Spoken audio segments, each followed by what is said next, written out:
تفضل. أنا بحكي لهم أنا ثابت على قراري، ولن أتناول أي طعام إلا في بيتي، ولن أكسر إرادتي.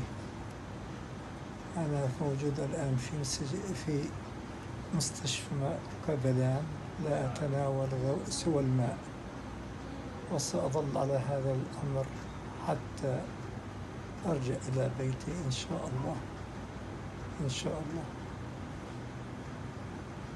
سلامي إلى الأهل. سلام.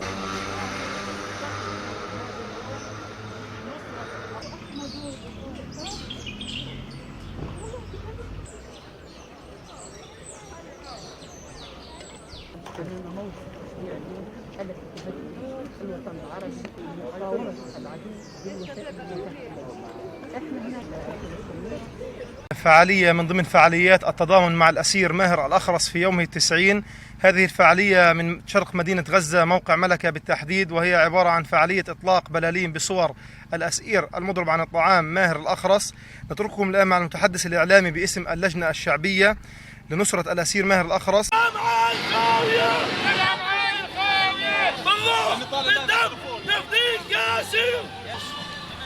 ولا زرد السلاسل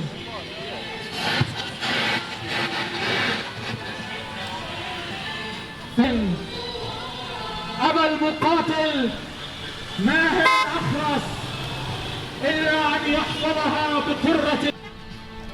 يقلق الأسير ويقلق أهله. تلتحمون الآن في معركة أخينا ماهر الأخرس في أراضيكم المحتلة هناك في مشفى كابلان الاحتلالي.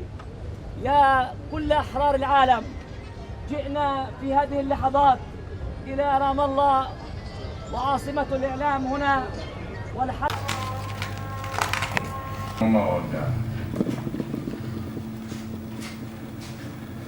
ليش كان مطلوب مع بعض. ارجع مجد.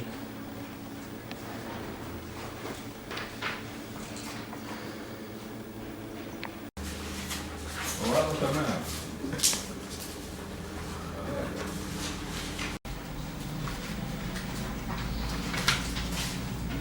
عظيمنا مع الإعلام منكم، وأن يقول صبرا وبلالين تضربوني. المظفرة الآن تطلق رشقات من البالونات المتفجرة والمحملة بالرسائل للعدو الصهيوني